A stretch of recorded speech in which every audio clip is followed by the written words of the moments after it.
जो अकेला है वह लचीला और टिकाऊ है। केवल वही उससे संवाद कर सकता है जो असीम हो। अकेले के लिए जीवन शाश्वत है, उसके लिए कोई मृत्यु नहीं है। अकेलापन कभी खत्म नहीं हो सकता। स्वागत है दोस्तों आपका हमारे इस यूट्यूब चैनल पे। आज हम जिस टॉपिक पर आपसे रूबरू हो रहे हैं वो है अकेलापन।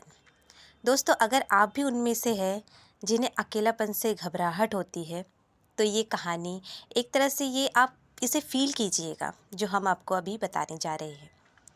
दोस्तों, ये जाने माने लेखक जे कृष्णमूर्ति के शब्द हैं। उन्होंने ये अपना जो पोस्ट किया है और वो मैं आपको अपनी आवाज़ में ये आज आपको सुनाने जा रही हूँ। दोस्तों, अपने अकेलेपन को ना कभी आप मैला मत होने दीजिए।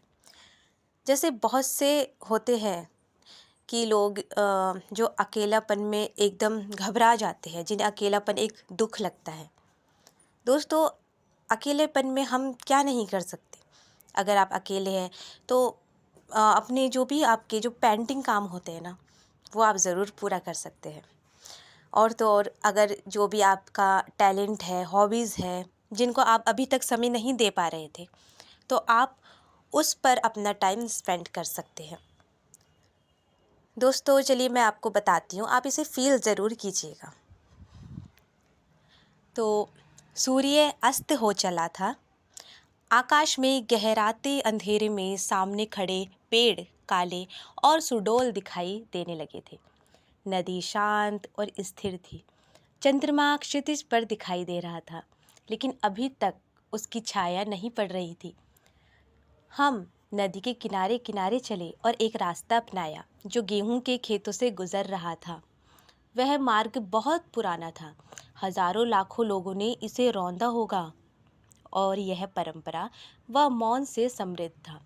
पक्षी भी अपने बसेरे में जा रहे थे। उस शाम प्रकृति संप्रेषणीय नहीं थी।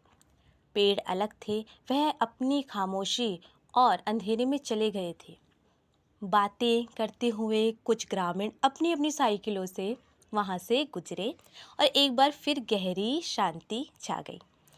ऐसी शांति तब आती है जब सभी चीज़ें अकेली होती है।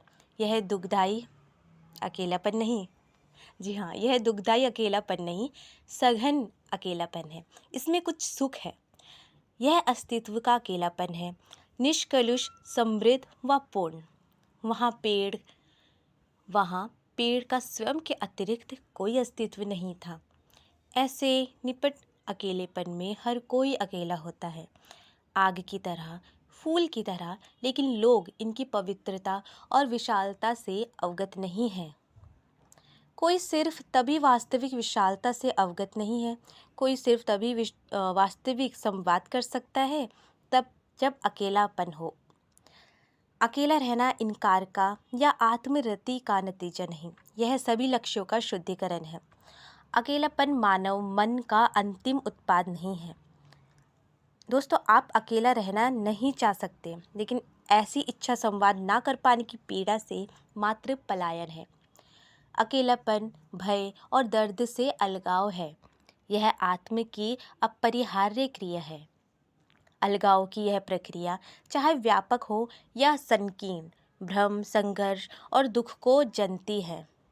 अलगाव कभी अकेलेपन को जन्म नहीं दे सकता।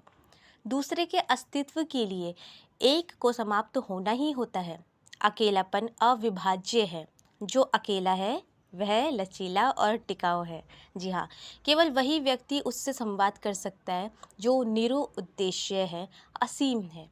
अकेले के लिए जीवन शाश्वत है, उसके लिए कोई मृत्यु ही नहीं है। अकेलापन कभी खत्म नहीं हो सकता दोस्तों। तो फील कीजिएगा, चांद अब पेड़ों की चोटी पर आ गया था और छाया घनी व अंधेरी थी। जब हम उस छोटे से गांव से गुजरे और नदी के किनारे किनारे वापस चले तो एक कुत्ते ने भौंकना शुरू कर दिया। नदी इतनी शांत थी कि उसने अपने पानी में तारों और पुल के किनारे लगे लैंप पोस्ट की रोशनी को पकड़ लिया था। किनारे पर खड़े कुछ बच्चे हंस रहे थे और मछुआरे अपने जाल साफ कर उन्हें लपेटने लगे थे। रात का पक्षी चुपचाप करीब से उड़ता हुआ गुजरा। चौड़ी नदी के दूसरे तट पर किसी ने गाना शुरू किया और उसके शब्द स्पष्ट और मर्म को छू रहे थे। फिर से जीवन का सर्वव्यापी अकेलापन। तो दोस्तों, क्या समझा आपने? थोड़ा बहुत वैसे मुझे भी समझ में आ चुका है, क्योंकि मैंने आपको बताया कि अकेलापन एक घबराहट नहीं होनी चाहिए आपको अकेलेपन को देख के। अगर आप अकेले हैं तो आप मस्त होके देखिएगा, सच में आपको बहुत अच्छा लगेगा। तो दोस्तों, आज की हमारी ये जो था वीडियो अकेलापन के ऊपर था। एक बार फिर हम आपके साथ दोबारा किसी और टॉपिक में अपनी बात रखेंगे, अपने लेखकों की बात रखेंगे और कुछ ऐसी ही कुछ चटपटी जानकारियाँ भी देंगे। तब तक के लिए मुझे यानी कि रंजना को इजाज़त दीजिए। नमस्कार।